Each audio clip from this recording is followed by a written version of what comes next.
In the dim, flickering light of the hearth, Ines sat hunched over the coarse fabric of her mother's old quilt, stitching the frayed edges with trembling fingers. The air in the small adobe room was thick with the smell of smoke and the faint scent of lavender from the dried bunches that hung by the window. It was late, and the silence was heavy, broken only by the crackling fire and the occasional rasping cough of her mother, Doña Mercedes. Inés glanced toward the small cot where her mother lay, her frail body, wrapped in layers of wool, her face gaunt and pale beneath the worn shawl. The coughs came louder now, more frequent, and Inés flinched, setting down her needle. Her heart quickened. The physician had warned them weeks ago that this day was coming, but the weight of it was unbearable now that it was so near. Her father's voice broke through the stillness, soft, but filled with unspoken terror. Inés, he called from the threshold, his tone fraught with something she could not place. She straightened her hands, clenching tightly around the quilt, as she looked up at him. Don Augusto stood in the doorway, his once strong figure now diminished. Shoulders slumped, as if the weight of 100 burdens had broken him. His hands, which had once been firm and sure, now shook as he ran them through his thinning hair. His face, always so proud, was drawn, the lines of worry deepening by the day. "Father, what is it?" she asked, her voice a whisper, fearful of the answer that she knew he would soon give. He hesitated, glancing at her mother, before stepping into the room. He closed the door gently behind him and sat down across from her. He began, and then paused, swallowing hard, as though the words were stuck in his throat. "I've made a decision, Inés. A decision that will change everything." Inés felt a knot tighten in her stomach. "What do you mean?" she asked, though deep down she already knew. She had seen the desperation in his eyes earlier that week when the last creditor had come to collect. She had heard his murmured prayers to God when he thought no one was listening. Don Augusto's eyes dropped to the floor, his hands wringing a piece of cloth, as if it were the only thing that could give him comfort. "The money, the debts. We've lost everything, Inés. The house, the land, it's all gone. There's nothing left. No more hope." Her breath caught in her throat, her hands frozen mid-motion. The words felt like a punch to the chest. "What are you saying?" she managed to ask, though the answer was already clear. He looked up at her, then his gaze pleading, almost ashamed. "There's a way out, Inés. A way to save what's left of our lives. But it comes at a cost. I have spoken to Juan Valverde. He has agreed to pay off the debts to save us from ruin. But..." His voice faltered, and he reached out to touch her hand, the weight of his words settling between them. "But there's a price, Inés. He wants you as his wife." The room seemed to shrink around her as the world went still.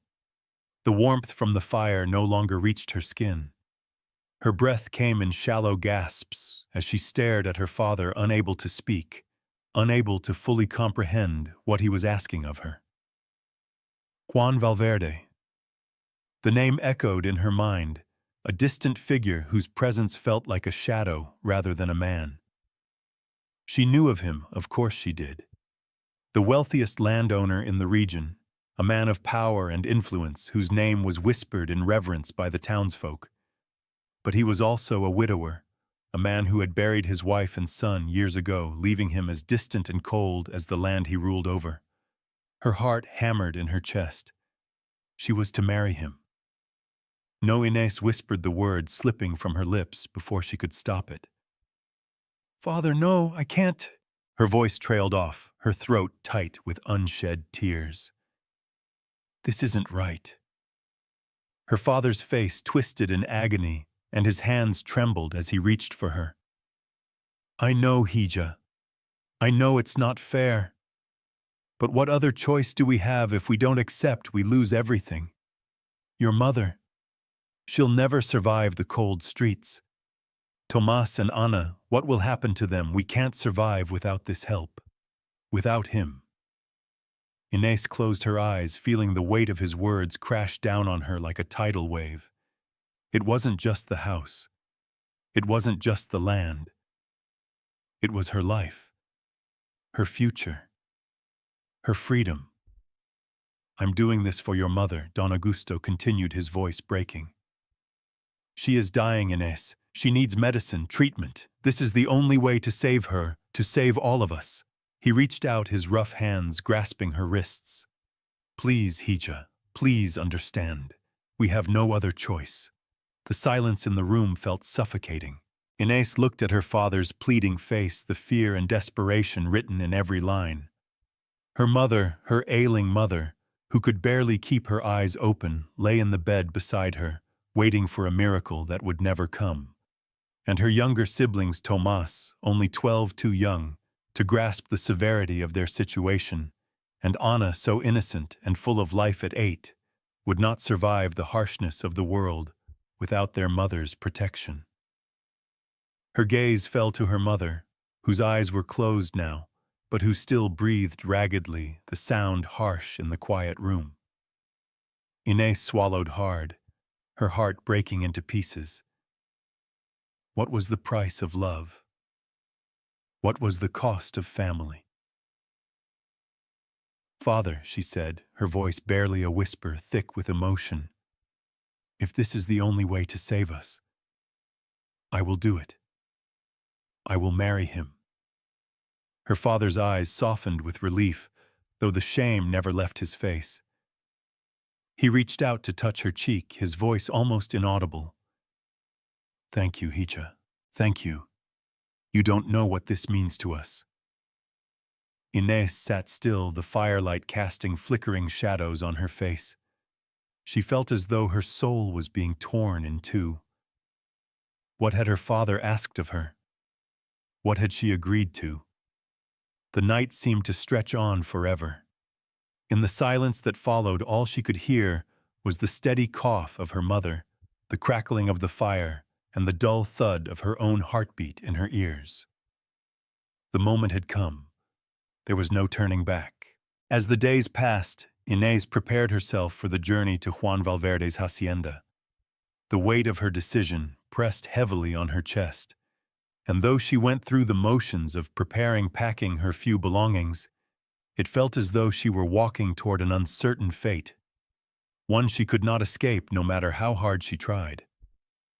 At dawn, the cart arrived, and with it Vicente Herrera, the overseer of the Valverde estate, a man who had known her father's family for years. His face was lined with the tiredness of someone who had seen too much hardship in his life. He was quiet, polite, but there was a sadness in his eyes, as though he knew the weight of what Inés was about to face. As she looked back one final time at the house she had grown up, in a strange sense of finality washed over her. The road ahead was unknown, and yet in her heart she knew it was the only path left for her. And as the cart rumbled away, the towering Hacienda Valverde loomed in the distance, its grandeur both a promise and a prison. It is a long road to the Hacienda, Señora. But do not fear. It is the beginning of a new life for you. The cart jolted forward, the old wheels creaking under the strain of the rough road. Inés sat stiffly at the back, her eyes fixed on the horizon, as the landscape around her changed slowly, pulling her further from the life she had known. The dust of the California plains rose in a hazy cloud behind them, thickening the air with each bump of the cart.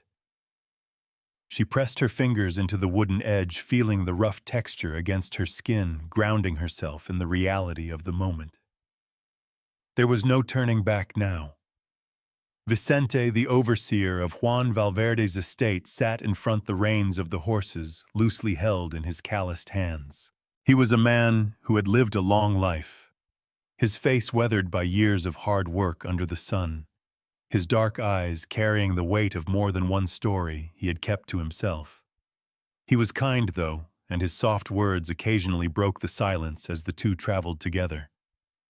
Despite his calm demeanor, there was something in his voice now, something Inés couldn't quite place. Was it sympathy, pity, or just the understanding of someone who knew exactly what she was going through? Inés shifted uncomfortably in the seat, her heart heavy with every bump and sway of the cart. Her thoughts kept returning to her family, the fragile dying woman she had left behind, and the siblings who depended on her. She wondered how long they would remain in the small house struggling to survive without her. She could still hear her mother's faint, labored breathing echoing in her mind, the haunting sound of her fragile existence. She had promised her mother that she would return, but now, as the distance between her and the life she had known grew with every mile, she wondered if that promise would ever be fulfilled. Inés closed her eyes, the weight of the decision still pressing on her chest. Was this really the only way to save them? The idea of marrying a man she had never truly known, Juan Valverde, the wealthy and distant hacendado, filled her with unease. She had heard of him, of course. Everyone in town had. But he was a stranger to her. A man who had lost his wife and child years ago, a man whose name was often spoken with reverence and fear, but never with warmth or affection. The idea of being bound to him felt like a cruel fate, one that offered no choice, only an obligation. "Don't worry," Señora Vicente's voice broke into her thoughts, steady and reassuring. "The hacienda is a grand place, yes, but it is also a place of peace. You will find comfort there in time. Juan Valverde is a good man. He will treat you well." Inés nodded, though she didn't believe his words. It was easy for Vicente to say. He had lived on the estate for years, knew the land, knew the people. He was a part of it. But she was an outsider. She was a young woman thrust into a life she never chose, bound by a promise made to a man she had only heard of in rumors. The cart rattled on through the vast fields, past rolling hills and rows of vineyards, the land stretching endlessly before her. The beauty of the landscape was undeniable. Golden fields of wheat waved gently in the breeze, and clusters of olive trees lined the horizon. It was a land rich with promise, yet the thought of it felt like a cage to Inés. She longed for the simplicity of her small home, where the noise of the world was muted by the hum of daily life. Here everything felt too vast, too foreign, as though she were a tiny speck lost in the expanse of the world. As the sun dipped lower in the sky, casting long shadows across the land, Inés could see the outline of the hacienda in the distance. The towering stone walls and red-tiled roof stood against the setting sun, a silent sentinel in the midst of the wilderness. Her stomach twisted as they drew closer, and the knot in her chest grew tighter with each passing minute. This was it. The place where she would spend the rest of her days. Vicente's voice came again, this time softer, as though sensing her discomfort. "Juan Valverde is not what many people think he is. Yes, he's a man of power, but there's a kindness in him that only those who work closely with him can see.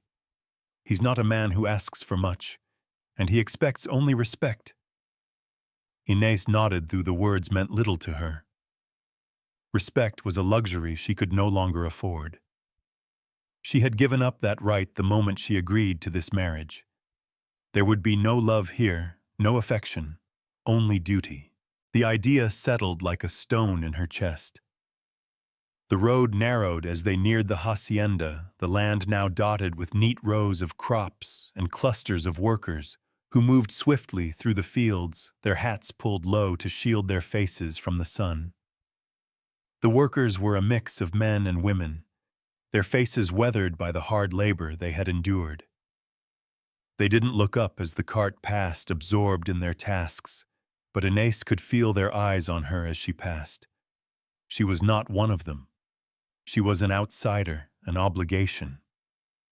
The cart finally rolled to a stop in front of the grand gates of the estate. Vicente dismounted, his boots crunching against the gravel, and then offered Inés a hand. She hesitated for a moment, the weight of what was to come pressing down on her. She had never been inside such a place before. Everything about it felt alien, a world of wealth and power that had never been a part of her life. As she stepped down from the cart, her eyes scanned the grand courtyard before her. Tall, wrought-iron gates stood open, leading to an expansive lawn dotted with fountains and gardens. The hacienda loomed behind it, its stone walls cool and imposing. It was a place meant for those with the luxury of choice, not someone like her, bound by circumstance. Vicente nodded toward the entrance. "Come, señora. Juan will be waiting." Inés felt a coldness settle over her as she followed Vicente toward the house. The grand double doors were wide open, and inside she could see the soft glow of candlelight illuminating the hallway. The walls were lined with tapestries, and the floors were polished stone cool to the touch beneath her feet. She could hear footsteps echoing through the house, distant yet steady, as though the house itself was alive with the hum of unspoken expectations. As they entered the main hall, Juan Valverde appeared at the far end of the room. He was tall with broad shoulders and a presence that immediately filled the space. His dark eyes met hers, and Inés felt a shiver run down her spine. There was something commanding about him, something both distant and compelling. Vicente stepped forward. "Juan, this is Inés Valverde," he said with a respectful nod. "She is the woman who will join us." Juan's eyes flickered to Inés, his gaze steady but unreadable. There was no warmth in his expression, only the quiet calculation of a man who had seen too many people come and go, too many faces like hers. A face caught in a moment of inevitability. Inés stood frozen, her hands clutched tightly in front of her, her heart racing. This was the man she had been promised to, the man who would be her husband, and yet all she could think was that she didn't belong here. She didn't belong in this world of wealth and power, where everything was measured by rules she didn't understand, obligations she hadn't chosen. Juan's voice broke through her thoughts, low and measured. "Welcome to my home, Inés Valverde," he said, his tone formal, almost detached. "I trust your journey was not too difficult." Her lips parted, but the words caught in her throat. She was too overwhelmed, too unsure of what to say. Instead, she nodded, offering the slightest of smiles. "Yes," she managed, her voice barely above a whisper. "It was fine."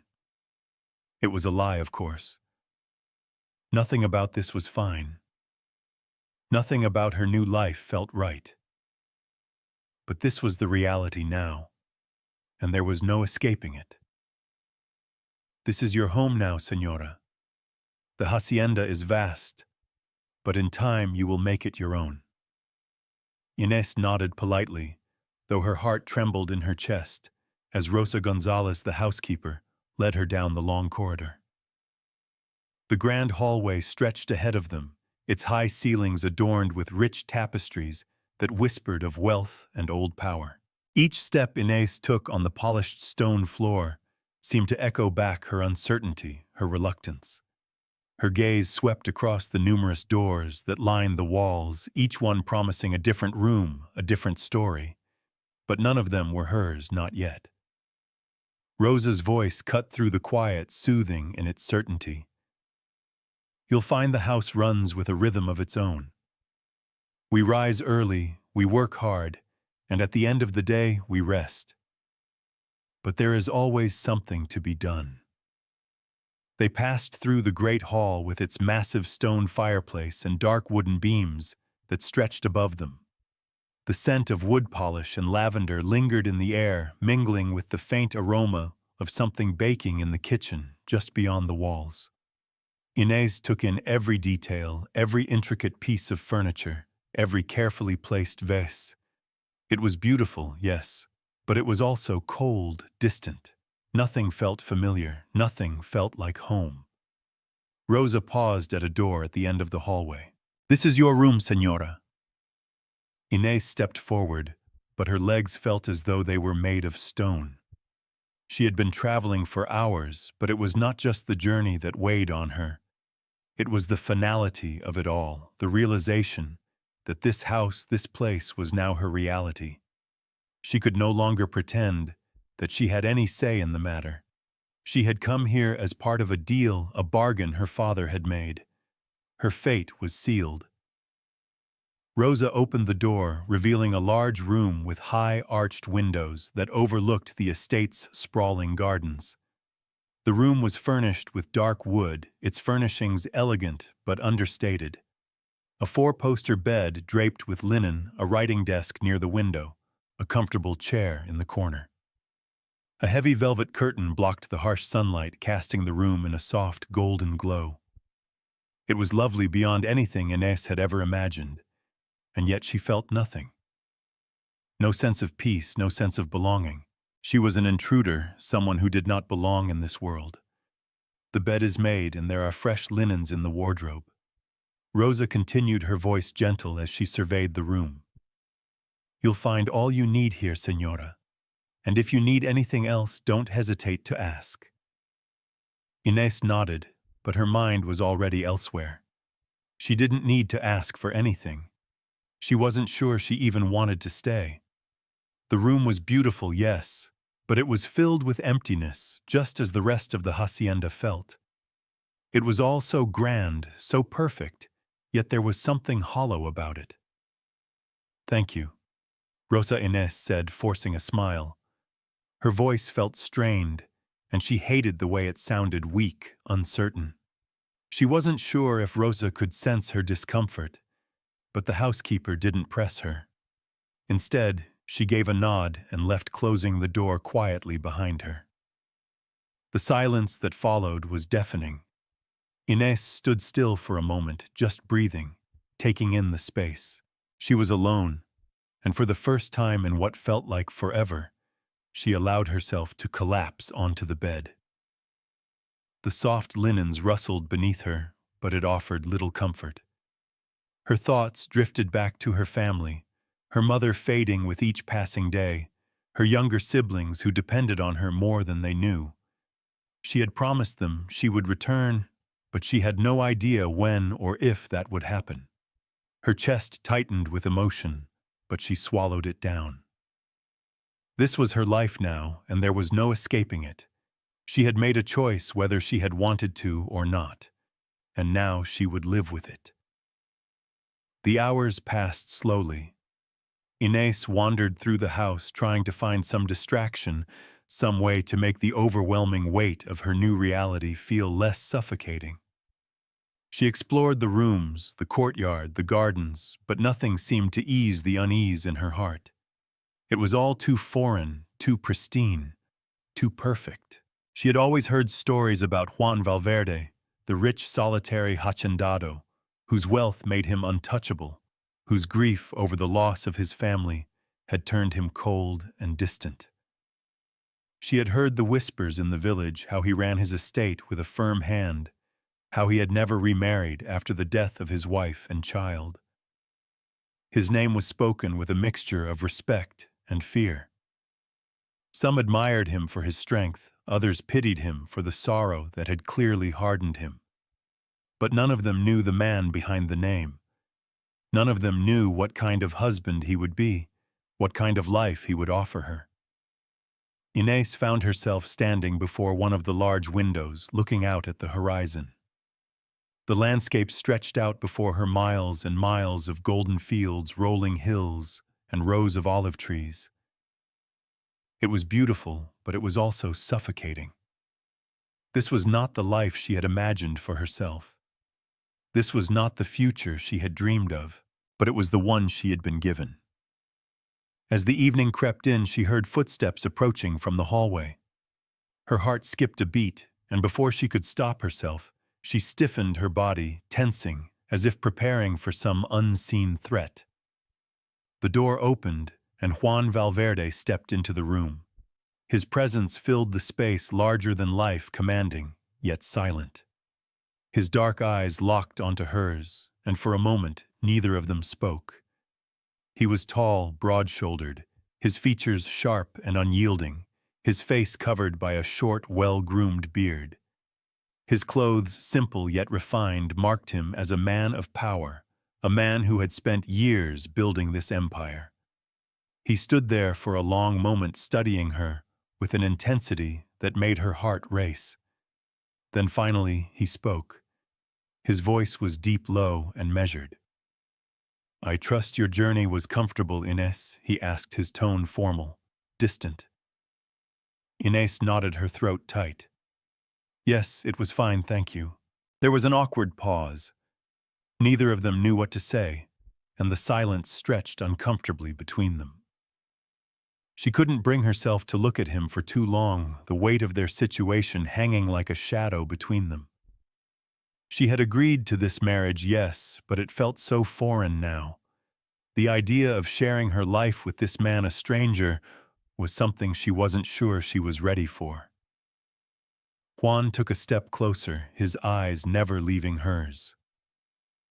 "I know this is a difficult adjustment," he said softly, his voice almost kind. "But you'll find that in time the hacienda will feel like home. I will make sure of it." His words were not harsh, but there was something in them that unsettled her. She wanted to believe him, to believe that maybe, just maybe, this life could become something she could accept. But deep down, she knew the truth. This was not the life she had wanted. It was the life she had been forced into. "I'm sure I will," she said, her voice barely above a whisper.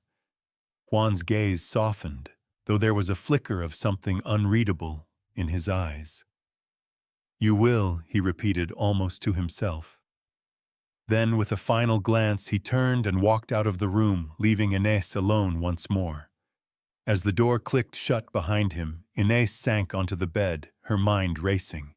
She was trapped in this gilded cage, and there was no escape.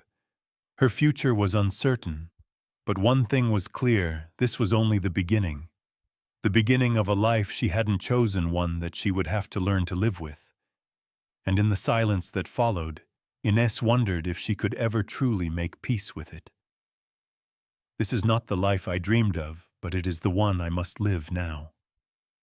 The days blurred together, each one feeling heavier than the last. Inés had settled into the rhythm of the hacienda, if only out of necessity.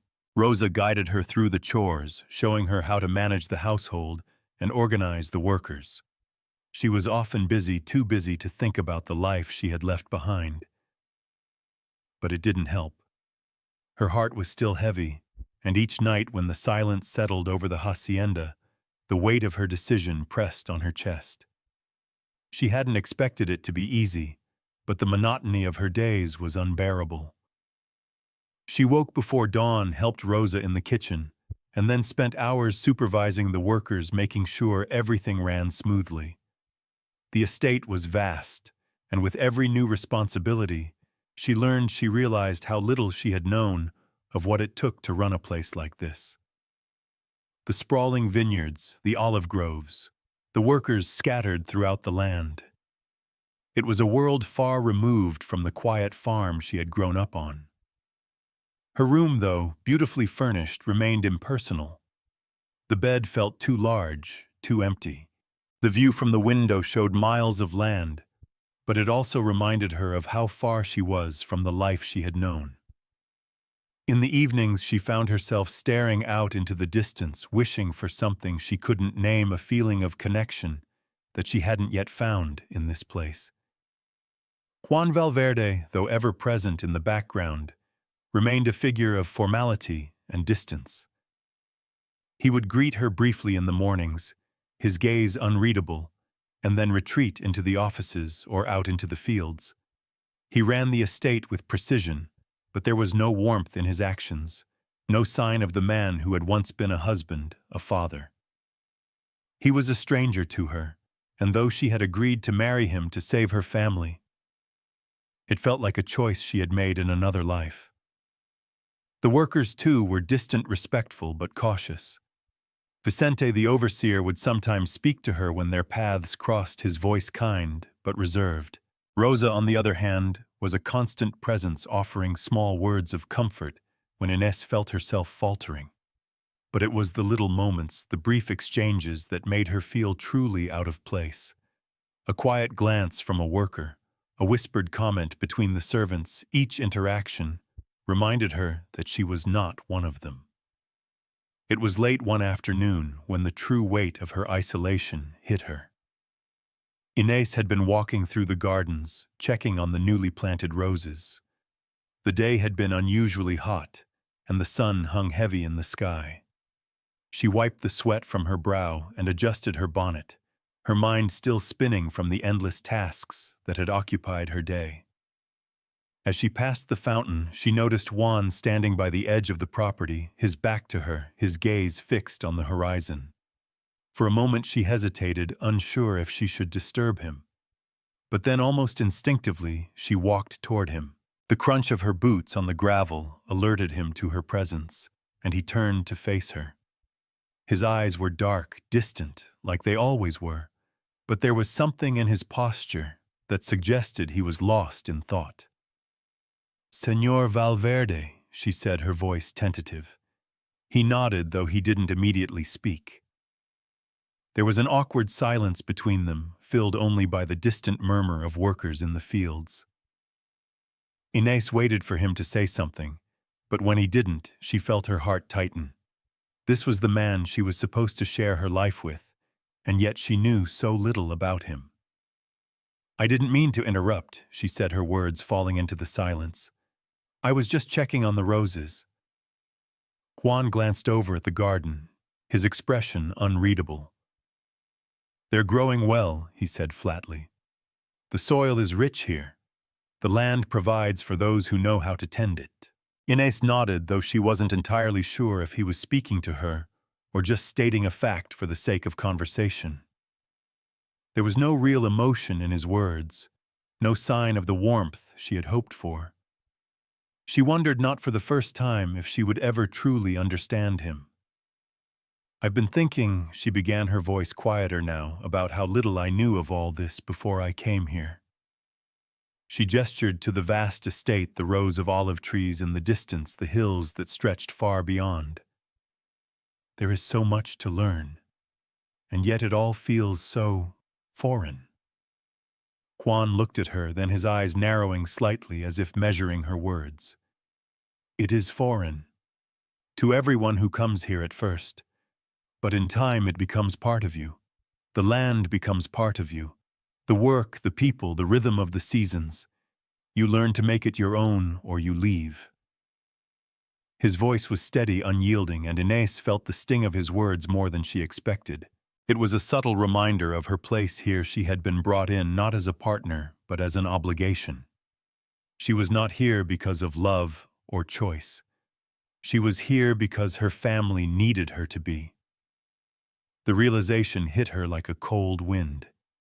She forced herself to meet his gaze, to stand tall, even as her emotions threatened to unravel. "I didn't ask for this life," she said, her voice barely above a whisper. "But I will make the best of it. I owe that to my family." Juan didn't respond right away. Instead, he looked at her for a long moment, his expression unreadable. The air between them felt thick, laden with unspoken words, with the weight of their shared history. Finally, he spoke, his voice low. "We all owe something. The question is, what will we do with what we've been given?" Inés swallowed hard. She wasn't sure if he was speaking to her or if it was just another one of those detached observations he often made. Either way, it felt like a reminder, one that she was trapped in this world, bound by duty, not by love. Before she could respond, Juan turned and began to walk away, his footsteps purposeful, leaving her standing by the fountain, feeling more alone than ever. The sun was setting as she stood there, watching the shadows grow longer across the estate. The weight of the conversation lingered, and for the first time since arriving, Inés allowed herself to feel the full extent of her isolation. She was here in this grand house, surrounded by beauty and wealth, but it didn't matter. She wasn't part of this world. She wasn't part of this life. As the night fell, Inés retreated to her room, her thoughts still spinning. There was so much to learn, so much to endure, but no matter how hard she tried to make peace with it, the truth remained. She was trapped here, bound by a promise she had made to her family, but never to herself. And as she lay down that night, staring at the ceiling, she wondered if she would ever truly find her place in this strange, foreign world. The house was silent as she closed her eyes, but even in the quiet, the feeling of being lost, of being alone, was impossible to escape. "You did well, Senora. It's rare to see a woman as capable as you in such times." Inés stood quietly by the makeshift bed, her hands clasped tightly in front of her as she watched the young ranch worker's slow recovery. The warm afternoon sun filtered through the open window, casting golden light across the small room. Despite the beauty of the moment, a sense of unease clung to her like a thick fog. The accident had happened unexpectedly. One of the workers had fallen from the scaffolding while repairing the storage barn, a twisted ankle and a gash along his arm. At first, Inés had stood frozen, unsure of how to respond. It was Vicente who had moved quickly, taking charge of the situation, but it was her instinct to act that had kept the situation from escalating. She had comforted the injured worker, made quick decisions to stop the bleeding, and had stayed by his side until he regained consciousness. When the tension had finally lifted from his features, the worker had offered her a weak, grateful smile. She had not expected the feeling of satisfaction that had washed over her afterward. For a brief moment, she had felt competent, needed. She could see it in the way the workers treated her after the incident, the subtle nods of acknowledgement, the respect they now afforded her, even the quiet murmurs of admiration. It was something she had not anticipated, but it also made her feel like she was slowly, in her own way, beginning to earn a place in this unfamiliar world.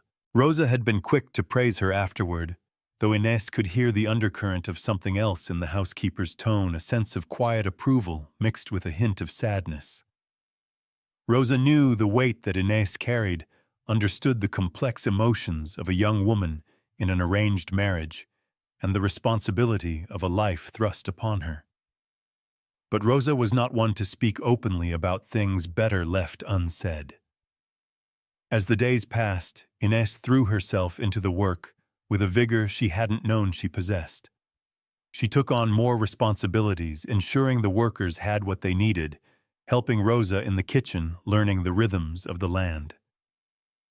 It was hard, backbreaking work, but it gave her little time to reflect on her loneliness, her isolation. And yet, there were moments, small moments, that reminded her that she was still in so many ways an outsider in this world. One of those moments came unexpectedly one morning when she found herself in the stables helping Vicente with the horses. The rhythmic sound of hooves against the cobblestone courtyard, the warm, earthy smell of hay and leather filled the air as she worked alongside the seasoned stable hands. Vicente was talking as he often did when teaching her something new. "Juan's horses are his pride," Vicente said, brushing down one of the larger animals. "They're well trained, but they need love and care. The way you handle them tells him everything he needs to know about you." Inés nodded, trying to absorb the information, though her thoughts strayed to other things, the vastness of the estate, the distance between her and the man she had married. She didn't understand the power he wielded over everyone here. He was a stranger to her, a man whose grief had formed the foundation of his existence and whose past seemed to haunt every corner of the hacienda. Her thoughts shifted as she worked cleaning the horses and adjusting their saddles. It was becoming routine now, this life. But as she carefully placed the reins back on the rack, she couldn't shake the feeling of displacement, of always standing just outside of everything, looking in. The workers, Vicente, Rosa, they had their lives, their rhythms, and she had hers, one that had been imposed upon her with little choice.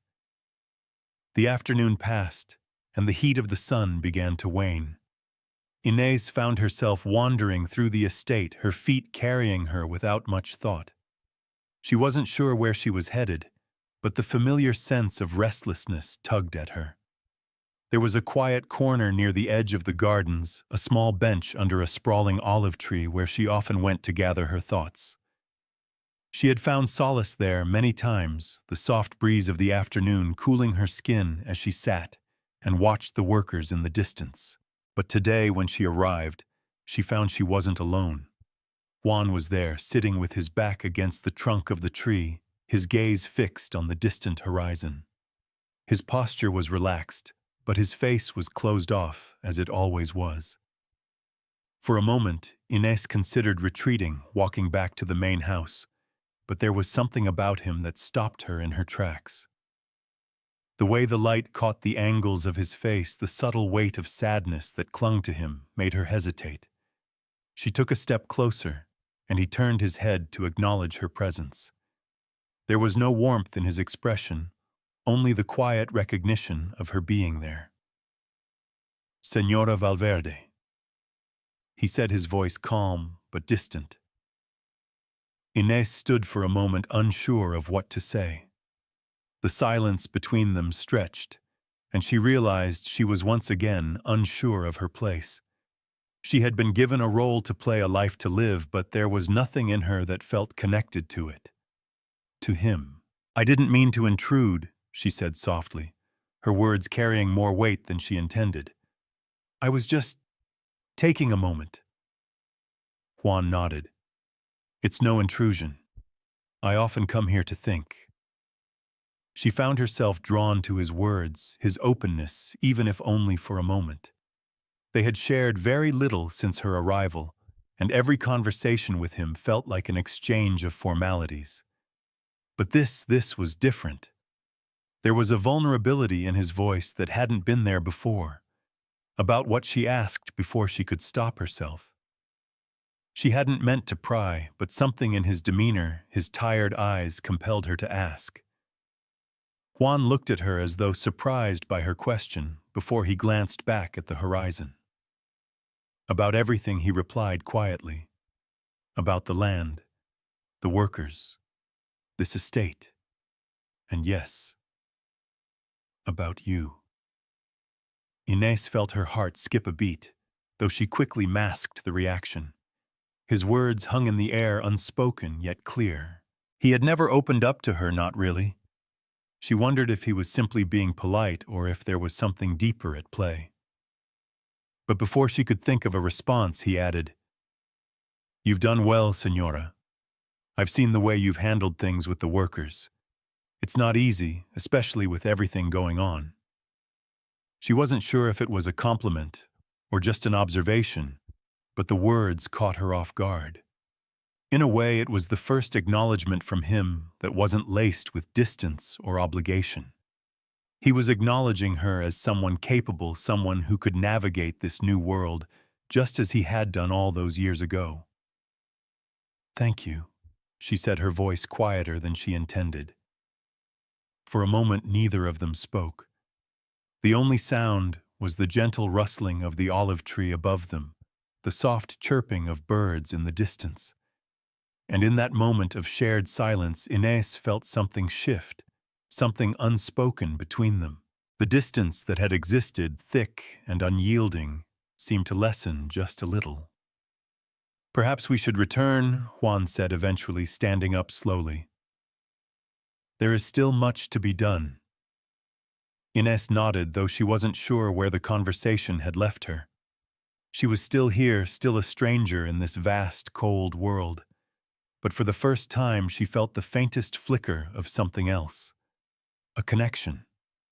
A possibility, however small, that perhaps this life, this strange, imposed life, might one day feel like her own. As they walked back toward the main house, side by side, but still worlds apart, Inés felt the weight of their shared silence settle between them.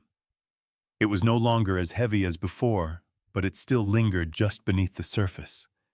And for the first time, she wondered what it would take to truly bridge that distance. "The storm will pass, but only if we work together. Stay close and the land will reward us." The winds picked up quickly, howling through the open spaces of the estate. Inés stood at the edge of the vineyard, her eyes squinting into the wind as dust and small branches swirled around her. The sky, once clear, had darkened ominously, with thick clouds rolling in from the mountains.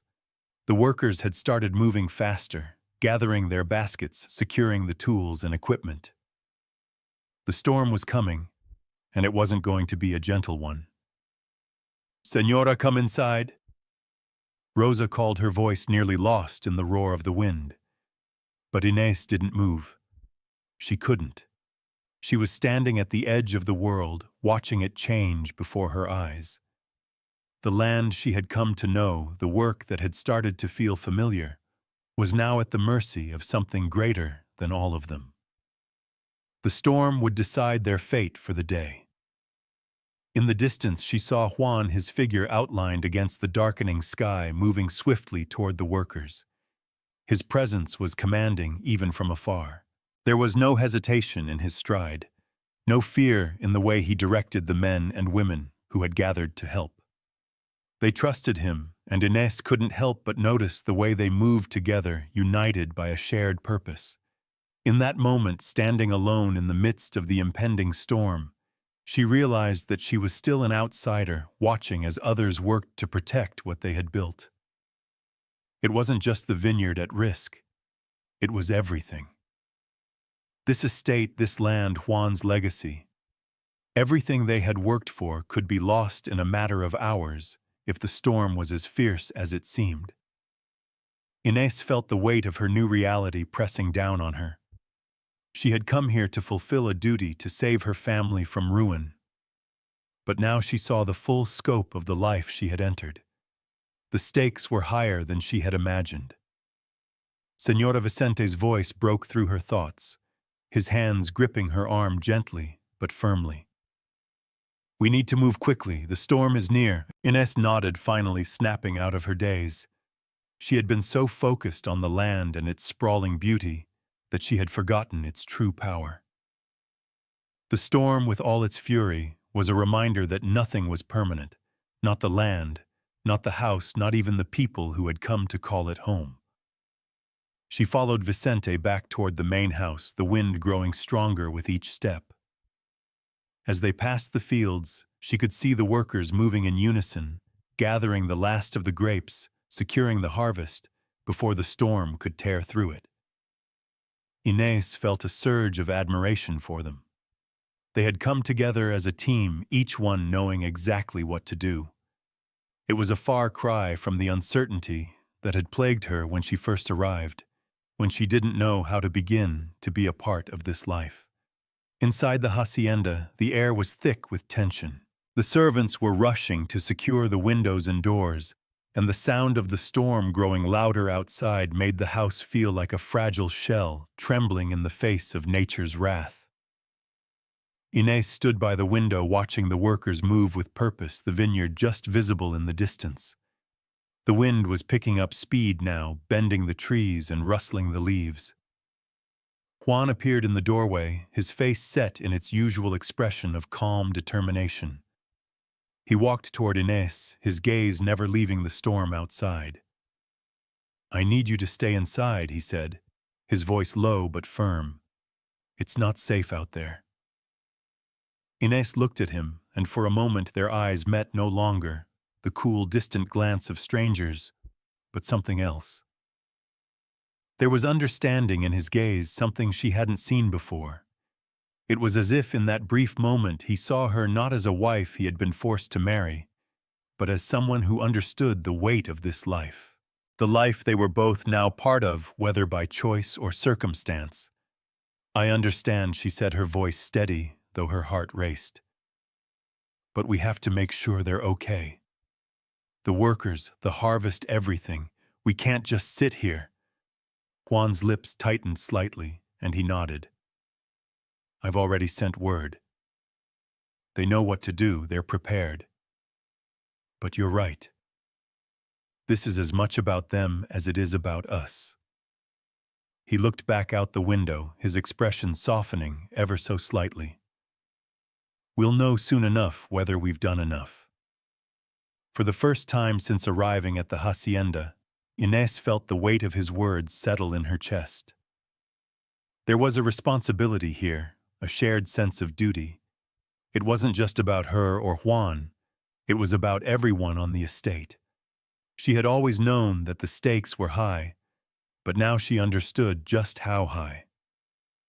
The storm was a reminder that everything, even the most carefully constructed life, could be undone in an instant. The storm hit with a ferocity that shook the windows and rattled the walls of the hacienda.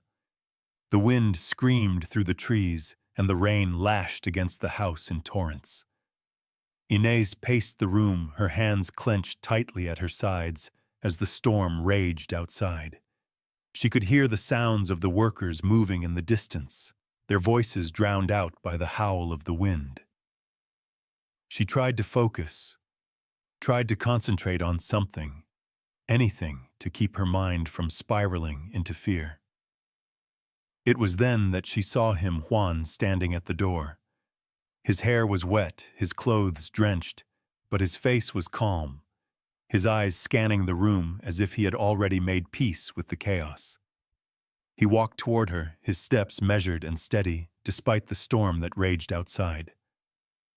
"It's over," he said, his voice quiet, but full of assurance.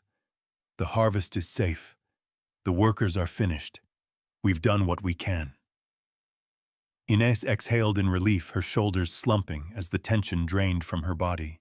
The storm outside still raged, but inside the hacienda there was a quiet stillness. The storm had come and gone, leaving nothing but the remnants of its fury behind.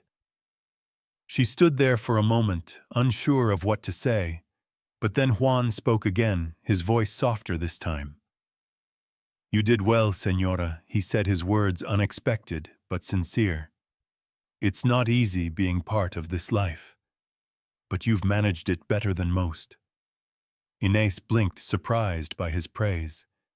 She had done nothing extraordinary, had simply stepped in when needed. But his acknowledgement, however small, was enough to make her heart swell. It was the first time he had spoken to her like this, without distance, without the weight of duty hanging over his words. "Thank you," she said quietly, her voice barely above a whisper.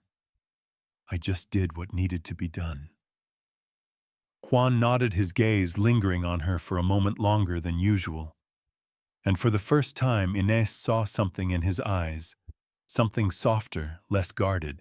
As the storm subsided and the rain slowed to a gentle patter against the windows, Inez found herself standing by the window once more, looking out at the vineyard. The land, though battered by the storm, stood resilient. It had withstood the tempest just as she had, just as they all had. She turned toward Juan, who was now standing beside her.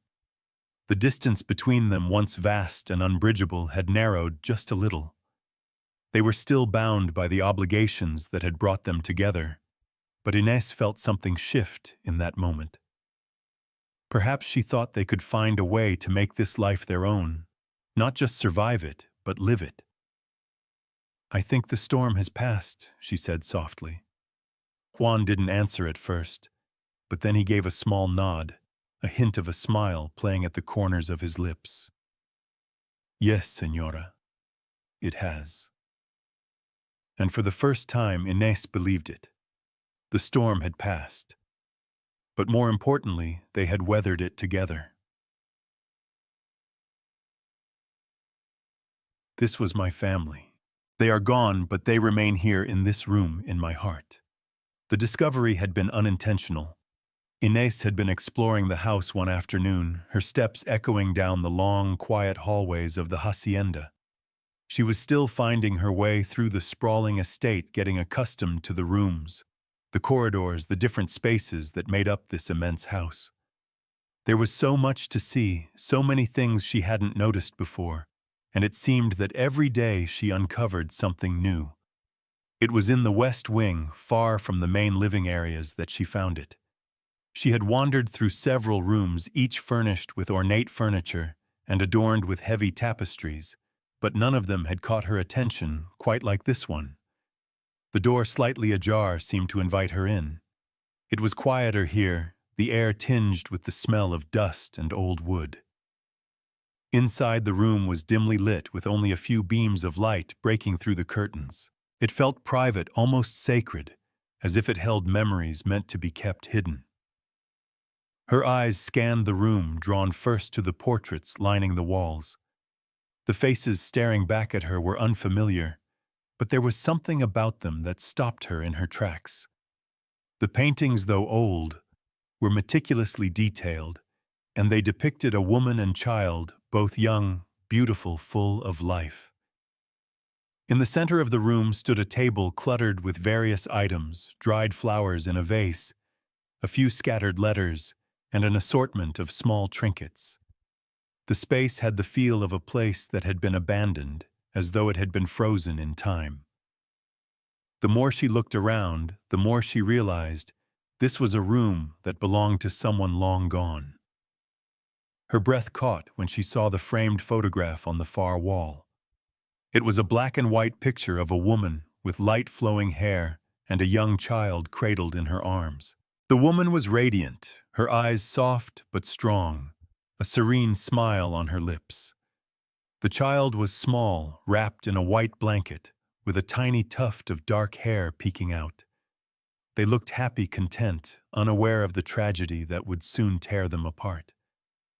Inés felt a pang of something deep inside her, an unfamiliar sensation.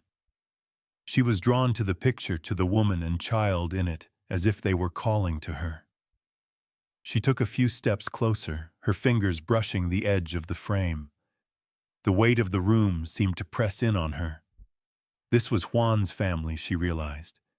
His wife and son, the ones who were lost. It was then that she heard footsteps behind her. Turning quickly, she saw Juan standing in the doorway, his expression unreadable as he watched her. She had not heard him approach, and for a moment neither of them spoke. The air between them was thick with unspoken words. Inés felt a sudden rush of guilt, as though she had intruded into a space that was not hers to enter. But before she could say anything, Juan spoke. "I see you've found it," he said quietly, his voice low. "This room, it's where I keep them." Inés hesitated, unsure of how to respond. Her eyes moved from the photograph back to Juan, who stood with his arms crossed, staring at her with a mixture of resignation and something else she couldn't quite place. "I'm sorry," she said softly. "I didn't mean to intrude." Juan shook his head, his gaze never leaving her. "It's not an intrusion. It's just—" He trailed off for a moment, as if he were searching for the right words. "I don't often show anyone this room. It's where I keep their memory alive in a way." Inés nodded slowly, understanding dawning on her. The room wasn't just a room. It was a shrine, a place where Juan had stored the pieces of his past, his wife, his child, along with the pain of losing them. It was no wonder he had kept it so secluded, hidden away from the rest of the house. "I didn't know," she said softly, her voice barely above a whisper. "About them." Juan's eyes softened, the hard lines of his face relaxing, just a little. "Not many do," he replied. "It's been a long time. I prefer to keep that part of my life private." For a long moment, neither of them spoke. Inés wasn't sure what to say. She had heard bits and pieces of Juan's past, of course whispers from the workers, the occasional mention of his late wife. But this room, this sacred space of memory, was something entirely different. It was not just about the loss of his family. It was about how he had carried that loss with him all these years, how it had shaped him, made him the man he was now. "I can't imagine what it must have been like," Inés said quietly, her words carrying more weight than she intended. She didn't want to intrude further, but she couldn't help herself. She needed to understand him, to understand the man she had been forced to marry. Juan's gaze softened even more, and for a brief moment, the wall he had built around himself seemed to falter. "You don't have to imagine it," he said, his voice rough. "You don't have to understand. I've lived with it. Alone." There it was. The pain. The grief that had shaped him molded him into the man he was today. Inés could feel it now, as if it had been pulled to the surface, laid bare for her to see. She could see the flicker of it in his eyes, the way he held himself with a quiet, unyielding strength. He wasn't just the powerful hacendado who ruled over this land. He was a man who had lost everything, and in that loss had built a fortress around his heart. Inés didn't know what to say. She wanted to comfort him, to offer him something that might ease his pain, but she didn't have the words. She had never known this kind of loss, this kind of heartache. She could only imagine how it had eaten away at him over the years. Juan turned away from her, then his expression once again masked. He walked toward the door, his footsteps echoing in the quiet room. "I don't often talk about it," he said, his back to her. "But it doesn't mean it's not there. It's always with me." Inés felt a knot tighten in her chest. She had never imagined Juan in this light, not like this. The man she had met, the man who had been so distant and cold, was not the man who had loved his wife and child. That man had been buried under years of grief and silence, hidden behind the facade of a wealthy landowner. But now, standing in the room where his memories lived, Inés truly saw him for the first time. She wanted to say something, but the words caught in her throat. She wasn't sure what she could say to make it better, to make him feel less alone. All she could do was stand there watching him as he turned and left the room, leaving her in the quiet of the space that held his past. As the door closed behind him, Inés was left standing in the midst of the room, the weight of his loss hanging in the air like a shadow. The room was still. The air was thick with the memory of what had been and what could never be again. She looked back at the photograph, the woman and child smiling at her from the frame. And for the first time since coming to the hacienda, Inés felt a deep sense of understanding. This place, this land, this life, it wasn't just about duty. It was about healing, about finding a way to move forward, even when the past threatened to consume everything. The storm that had raged within Juan for so long was not yet over, but perhaps Inés thought they could weather it together. "You are the husband of a woman who was given to you, not chosen. That is the truth," the town whispers. Inés walked slowly through the bustling marketplace, her eyes focused on the ground, her hands clutching the small basket of fresh bread. She could feel the murmurs before she even heard them. The whispers, the knowing glances, the subtle nods exchanged between the townspeople as she passed by. It had been nearly a month since she arrived at Hacienda Valverde, and though the town had accepted her presence more out of courtesy than genuine warmth, she could feel the judgment lingering in the air like a thick fog. It wasn't just the looks from the women who had once whispered behind her back at the news of her marriage to Juan Valverde. It was the stares of the men, those who couldn't hide their curiosity, their lingering glances that made her feel exposed like a strange specimen in a glass cage. Inés had always been a quiet woman, one who preferred the simplicity of her small life back home, away from prying eyes. But here in this larger world, she was constantly on display. She had come to the market this morning to buy some vegetables for the evening's meal, an errand that had become routine for her. It was something to occupy her time, to give her a sense of normalcy in a world that had become anything but. But the familiarity of the task didn't ease the discomfort of the stares. The whispers followed her through the rows of stalls, growing louder with every step she took. She had been prepared for the gossip. She had known that her marriage to Juan would raise eyebrows in the town. After all, she had come here not by choice, but because her father had made a deal with Juan to settle their family's debts. The townspeople had made it clear that she was no different from a mere transaction, a woman given as payment for the price of her father's mistakes. As Inés passed the butcher's stall, she caught sight of a familiar face. Don Felipe Mendoza, the son of a wealthy neighboring landowner, stood with a group of friends, his gaze immediately falling upon her as she approached. His smile was charming, but there was something in the way he looked at her, something condescending, that made her stomach turn. "Ah, Señora Valverde," he said, his voice dripping with false politeness. "It's a pleasure to see you out in public. How's the hacienda? I trust your husband is keeping you well." Inés stopped in her tracks, her grip tightening on the basket in her hands. Don Felipe's words were not a question. They were an assertion, a challenge.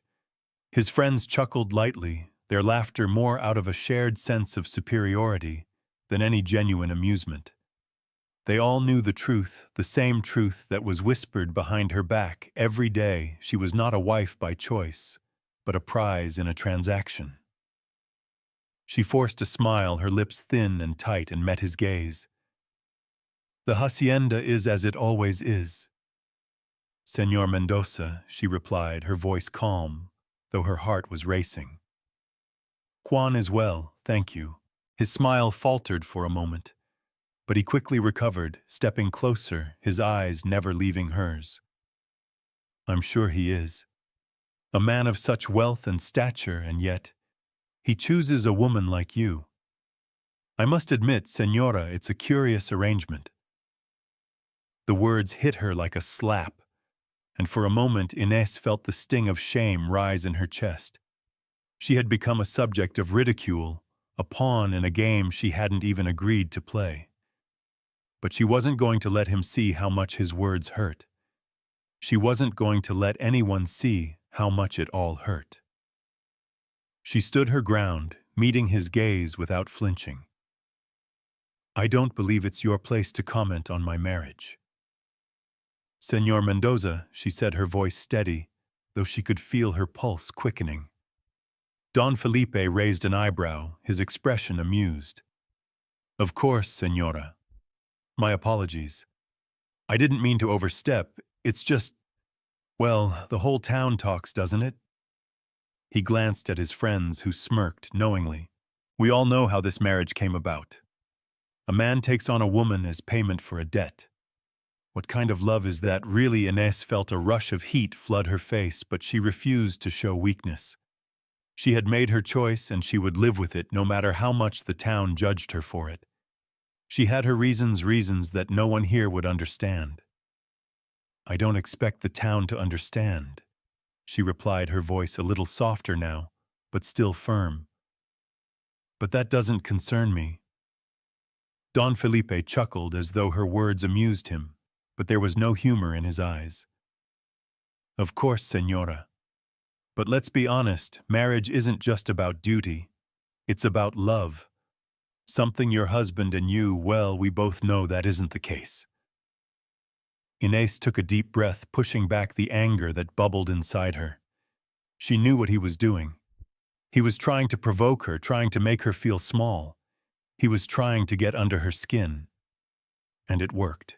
"Good day, Señor Mendoza," she said, turning on her heel, before he could say anything more. The basket in her hands felt heavy, as though it weighed 1,000 pounds. The laughter of his friends followed her, but she didn't look back. She couldn't. If she did, she feared she would break. She made her way back to the cart, her thoughts spinning. Don Felipe's words had cut deeper than she had expected. The town's whispers, the judgment, the pity, they were all the same. She was nothing more than a transaction to them, a woman who had no say in her own fate. By the time she reached the cart, her stomach was in knots. She had faced the town's judgment before, but this was different. Don Felipe's insinuations about her marriage, about her place in this world, felt like a cold slap to her soul. He was right about one thing: love had never been a part of this, not from the beginning. As the cart rumbled toward the hacienda, Inés looked out at the fields in the distance, the land stretching far beyond her sight. She thought of Juan, who was at the heart of it all. She had agreed to marry him to save her family, but the more time she spent here, the more she wondered what it would take to truly bridge the distance between them. Her marriage was a promise, a duty, but could it ever be anything more? She wasn't sure. But one thing was certain: no matter what the town said, no matter how much they judged her, she would survive this. She would make a life here not just for herself, but for her family, even if that life was built on something other than love. The cart creaked its wheels, grinding against the rough road as it moved forward. And in that moment, Inés made a silent vow to herself. She would not let the whispers define her. She would find a way to make this life her own, no matter how impossible it seemed. I cannot promise you love, Inés, but I can offer you respect and a life beyond survival. The words hung in the air like a heavy fog, suffocating everything around her. Inés stood frozen in the middle of the room, her heart pounding in her chest as she processed what Juan had just said. They were alone in his study, the dim light from the fireplace casting long shadows across the polished wood furniture. The room, which had once seemed imposing and cold, now felt even more so with the weight of his admission between them. For a moment, neither of them spoke. Inés wanted to say something, anything, but the words wouldn't come. Instead, she stared at Juan, who was standing by the desk, his posture rigid, his eyes unreadable. She had always known that their marriage had been born from duty, but hearing him admit that love was not a part of it left her with a bitter taste in her mouth. I never expected love, Inés, he continued, his voice low but steady. Not from you, not from anyone. I have lived my life with the understanding that some things are just practical. He looked down at his hands as though ashamed of his own words. But I can give you respect. I can give you a life here that is stable, that is yours to make of what you will. Inés's throat tightened. She knew the truth of what he was saying. He had suffered a loss so profound that love in his eyes was no longer something he could afford. She had seen the photographs in his private room, the ones of his late wife and child. She had heard the stories, the whispers of his grief, and she knew this man had been broken in ways she could never fully understand. But the realization that she was to spend her life with him, not as a partner, not as a wife who would be loved, but as a companion in survival, struck her with the force of a thunderclap. She took a breath, steadying herself. "And you think that's enough?" she asked, her voice steady despite the turmoil inside her. "To live in a marriage where there is no love, no connection beyond what's required to keep this place running?" Juan met her eyes, then his expression softening for just a moment. "I didn't say it would be easy," he said. "I didn't say it would be what we both want. But I can't promise you more than what I can give. And what I can give, Inés, is a life. A life that is better than what either of us could have if we walked away." His words lingered between them, and for a moment, Inés felt as though the weight of the world had settled on her shoulders. She had never expected anything more than duty, but hearing the cold truth of it now felt like a betrayal of herself, of her family, and of the dreams she had once had of love and happiness. She had agreed to marry him, to save her family, to protect her mother and siblings. But standing here facing him, she felt the full weight of the sacrifice she had made. "Is that all we are to be then?" she asked quietly. "Just two people who fulfill a role for the sake of duty? Is that what this life is for you?" Juan's expression hardened again, and Inés saw a flicker of something, regret, perhaps, before it was masked by the usual stoicism. "I never asked for this, Inés," he replied, his voice low. "I never wanted to be alone, to live a life without love. But the world doesn't always give us what we want. It gives us what we need to survive." Inés swallowed the lump in her throat, fighting back the tears that threatened to spill over. She had thought that by coming here she would find a way to rebuild her life, to find a sense of purpose. But now, with the truth of their marriage laid bare before her, she felt more lost than ever. "So that's it," she said softly. "We're just here to survive." Juan didn't answer right away.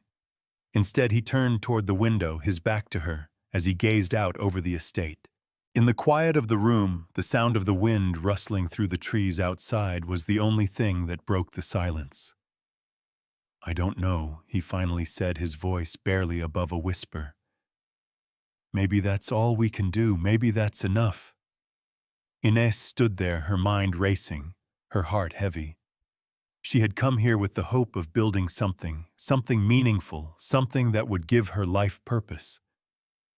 But now, in the face of Juan's resignation, she wasn't sure what she was fighting for anymore. Could she continue to live this life bound by obligation rather than choice? Could she live in a marriage where love was an afterthought, if it was even a possibility at all? "I didn't want to be here," she said suddenly, her voice stronger now, though still laced with the pain she felt. "I didn't want to be married to you. But I did it because I had no choice. I did it because I thought it was the only way to save my family." Juan turned back to her, his face a mask of calm that betrayed the emotions simmering beneath the surface. "I never asked you to marry me out of love," he said, his voice low but firm. "But you've done your duty, and for that I will always be grateful." Grateful. The word struck Inés with the force of a slap. Grateful. She wasn't here to be grateful. She was here because her family had been in crisis. She was here because she had given up the possibility of a life of her own in order to ensure their survival. And now, standing here in this room facing the man she had married, she realized that there was no going back. She had sacrificed too much to turn away now. "I don't want to be grateful," she said, her voice trembling with the weight of her words. "I want to be something more than that. I want to be more than a duty. I want to know what it feels like to choose something for myself, to have a life that isn't just about survival." Juan looked at her for a long moment, his gaze softening, though there was still a distance between them. He stepped closer, his presence filling the space between them, but he didn't reach for her. Instead, he stood there silent, as if weighing her words.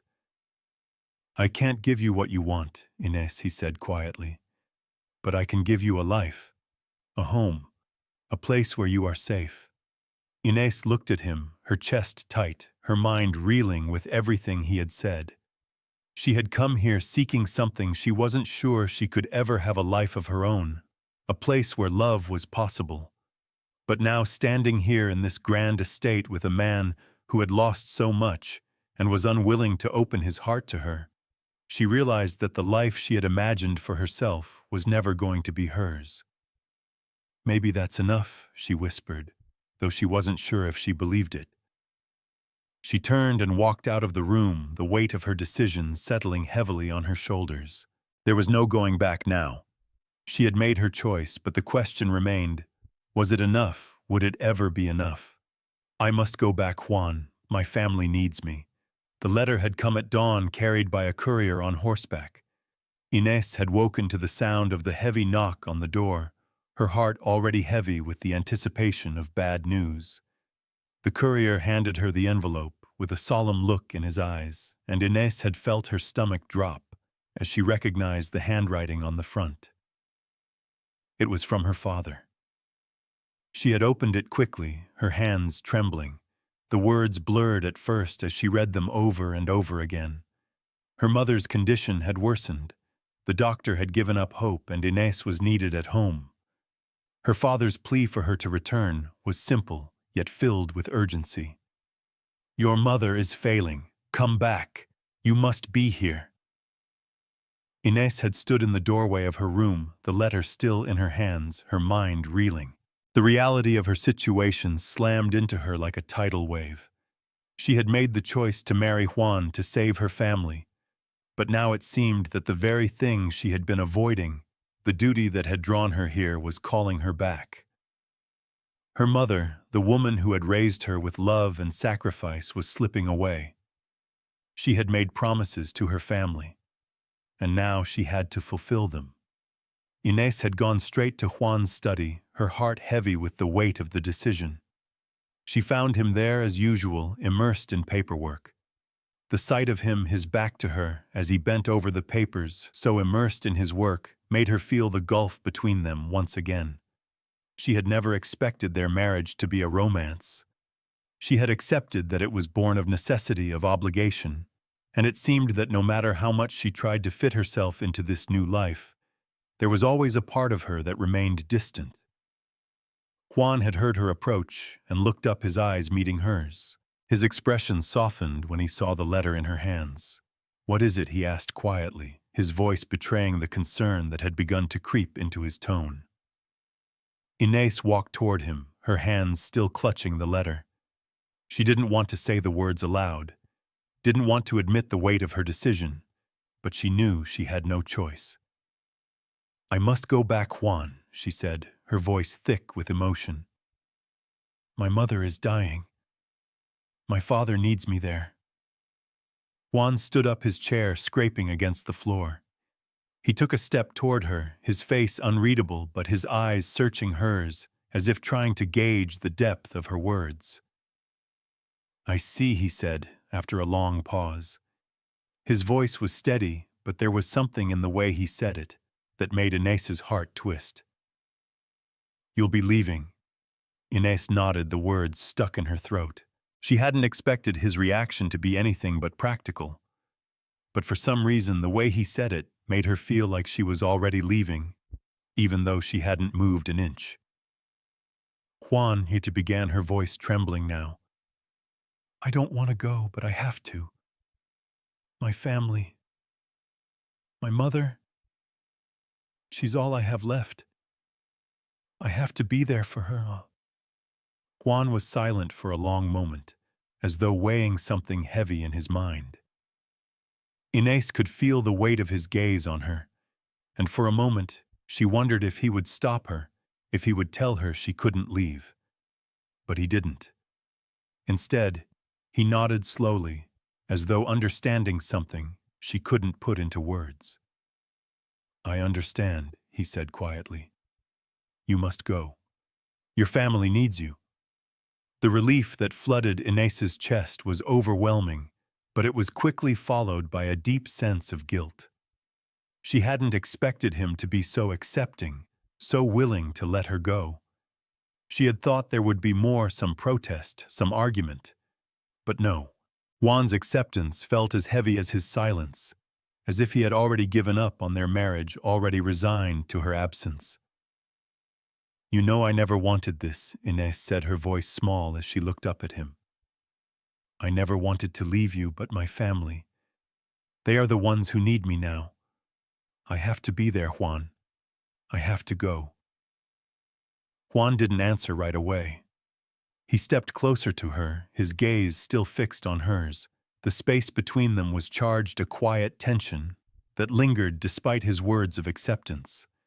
It was as if they both knew that her leaving was not just a physical separation, but something deeper, something that would shift the very foundation of their relationship. "I will prepare the carriage," he said, his voice low and even. "It will be ready for you at first light."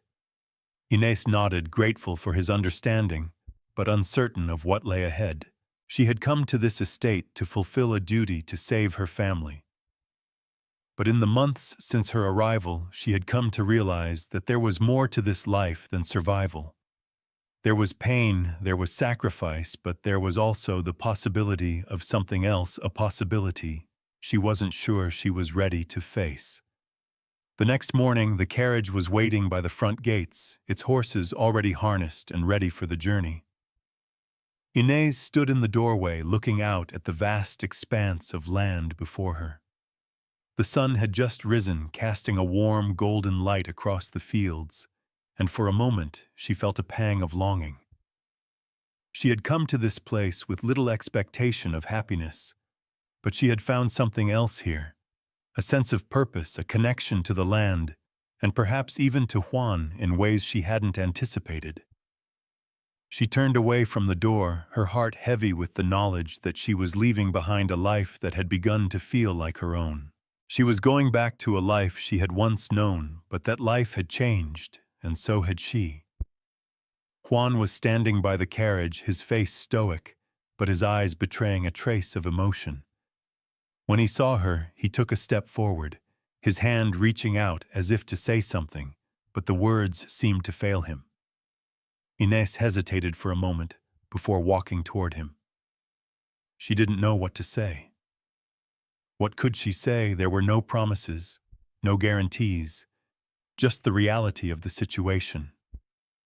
"Thank you," she said softly, her voice catching in her throat, "for understanding." Juan nodded, his eyes flickering with something she couldn't quite place. "Take care of yourself, Inés," he said quietly, "and take care of your family." Inés gave him a small smile, one that didn't quite reach her eyes. She had already made her decision. She had already said goodbye. As she climbed into the carriage and the wheels began to roll forward, Inés glanced back one last time at the hacienda. The grand house, the sprawling fields, the life she had come to know, all of it, receded into the distance as the carriage carried her away. She had made the choice to leave to return to the family she had left behind, but a part of her wondered if someday she would return to the life she had left in Juan's world. But for now, there was only the road ahead, only the promise she had made to her mother. And as the landscape blurred past, Inés couldn't help but wonder what it would take for her to truly find peace, whether it would be with her family, or here with Juan, or somewhere in between. "You did well, Señora. I've seen the way you've handled things with the workers. It's not easy, especially with everything going on." Inés stood in the large hallway, the morning sunlight streaming through the tall windows, casting a warm glow across the walls. The hacienda felt quieter than usual, the weight of the morning's events still hanging in the air. She had returned from her family's home after the long, emotional journey, but the sense of relief she had hoped for seemed distant. The days in the small village where her mother had passed away had been filled with grief, but now that she was back, there was a strange emptiness that settled over her. She had come back to fulfill her role to manage the estate, but it was clear that something had shifted. The workers were all gathered in the courtyard, finishing their morning chores and preparing for the day's tasks. Inés stood off to the side, watching them. She wasn't sure how to approach them anymore, unsure of her place in this world that still felt so foreign to her. It wasn't just that her family had lost their matriarch. It was that Inés herself felt fractured, pulled between the life she had been raised in and the life she had chosen when she married Juan. Juan had not been himself either. Since her return, he had been distant, withdrawn. They barely spoke, and when they did, their conversations were short and formal. Inés had tried to bridge the gap between them, but he was closed off, as though something was keeping him at arm's length. There were moments when she saw glimpses of the man he could be, when he spoke about the workers, when he spoke of the estate, but those moments were few and far between. Vicente approached her, his hands rough from years of labor, his eyes kind as they met hers. He had become her ally, quietly offering support when she needed it most. His gentle manner had been a balm to her when the weight of the estate's responsibilities had begun to feel unbearable. "Señora," he said softly, his voice gruff but warm, "I see you've returned to your duties. It's good to have you back."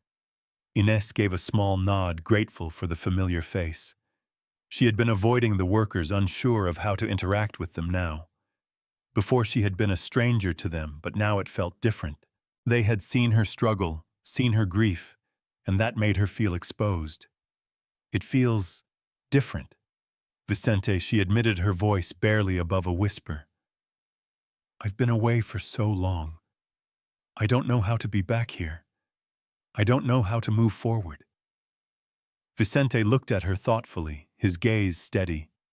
He had known the weight of grief in his own life, and it was clear that he understood what she was feeling.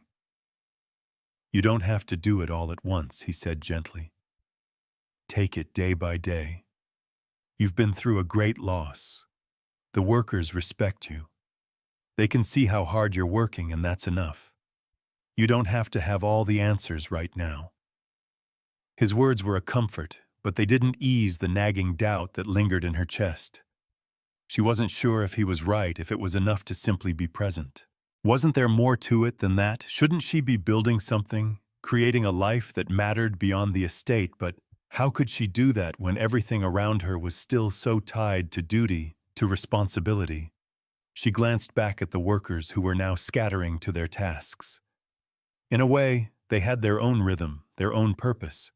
They knew the land, knew the work, knew the seasons. But Inés, she wasn't sure where she fit into this picture anymore. That afternoon, she went to the vineyard to check on the progress of the harvest. The air was warm and still, and the vines stretched out before her, their grapes ripening in the late summer heat. She had spent many hours in this vineyard watching the workers bend over the vines, collecting the fruit that would be turned into wine. In a way, it felt like the vineyard had become a symbol of her own life, something cultivated, something that needed care but that would not bear fruit until it was ready. As she wandered through the rows of vines, she thought of her mother.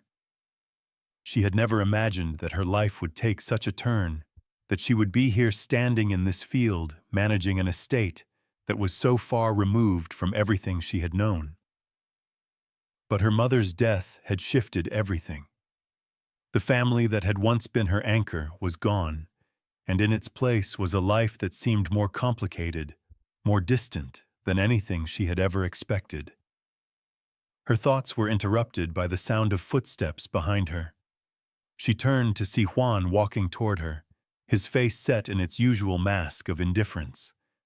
He looked tired, his eyes shadowed by the weight of whatever thoughts were running through his mind.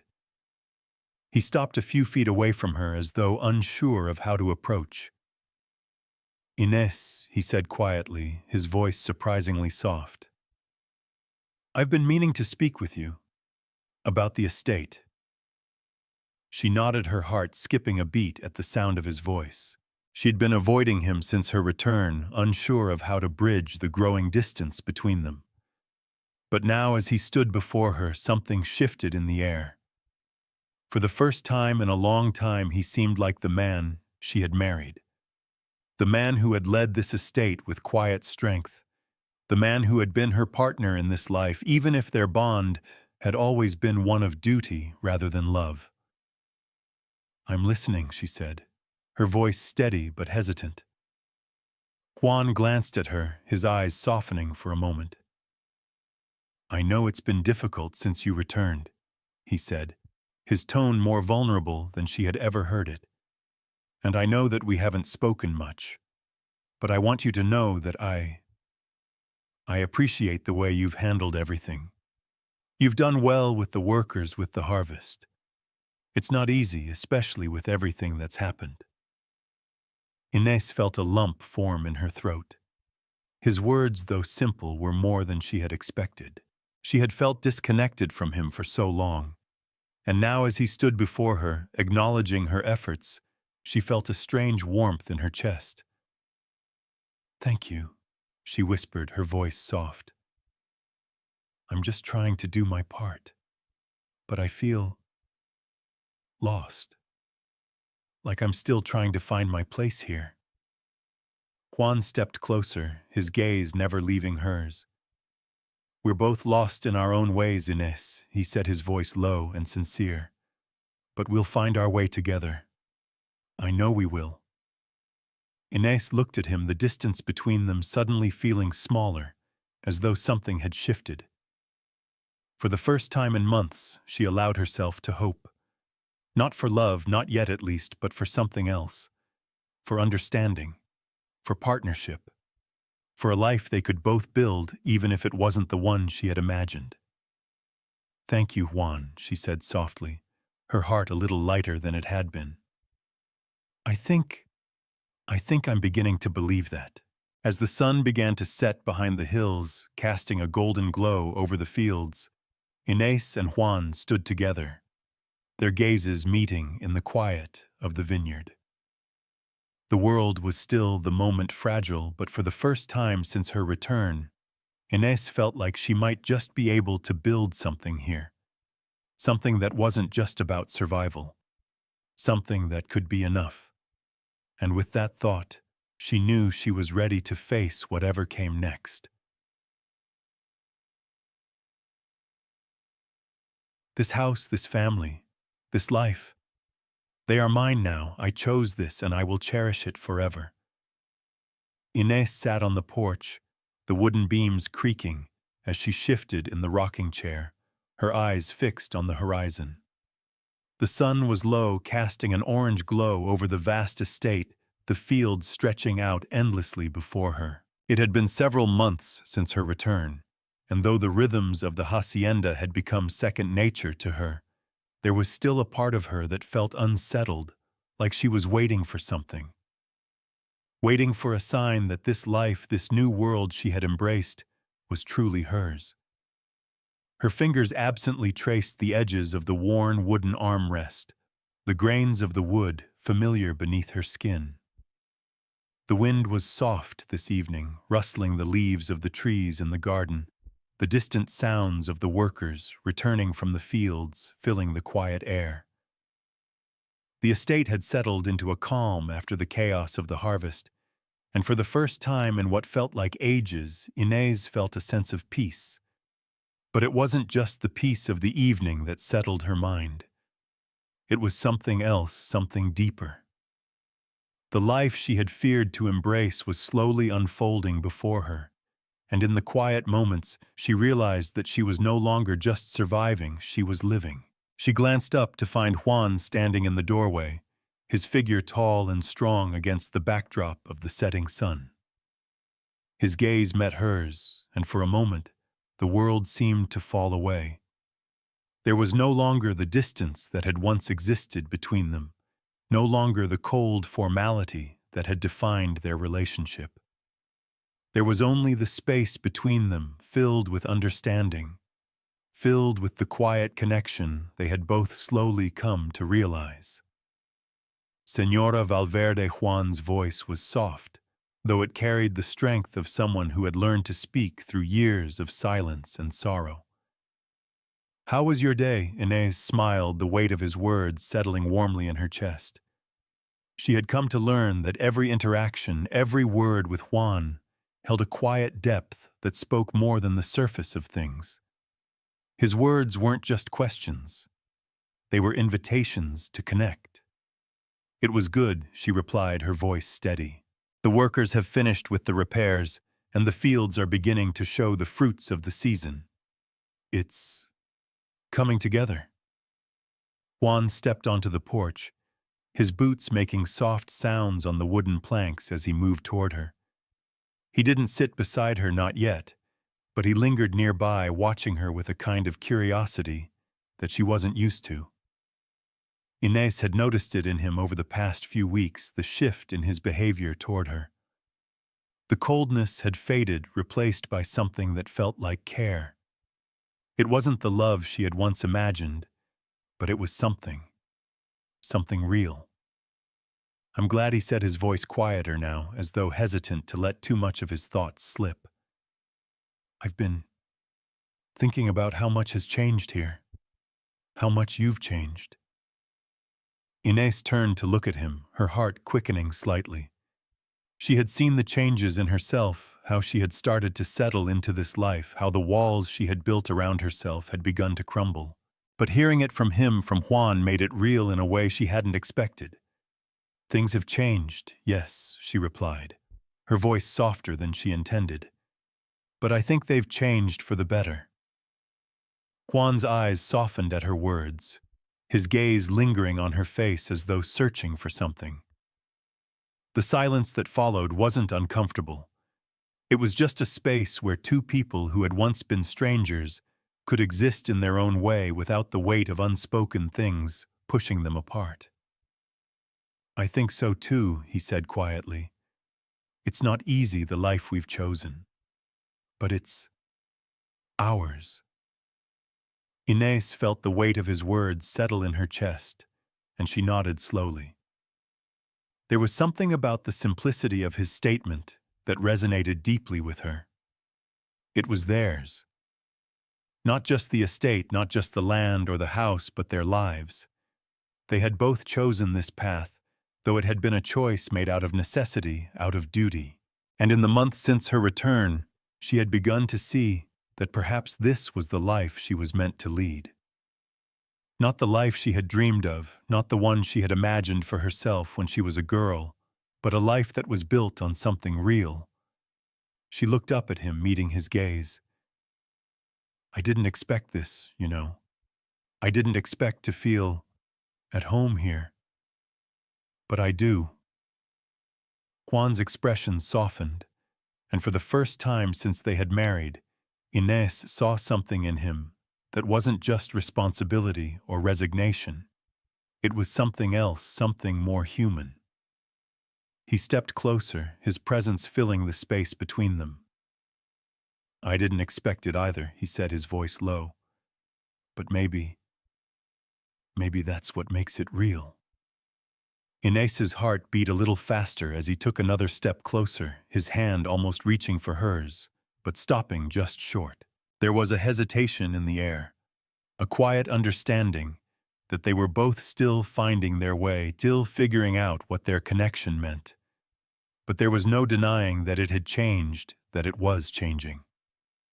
She reached out just a little, her fingers brushing against his. It was a small gesture, but it felt monumental in its simplicity. Juan looked down at her hand for a moment, then back up at her. His face was unreadable, but there was a warmth in his eyes that she hadn't seen before.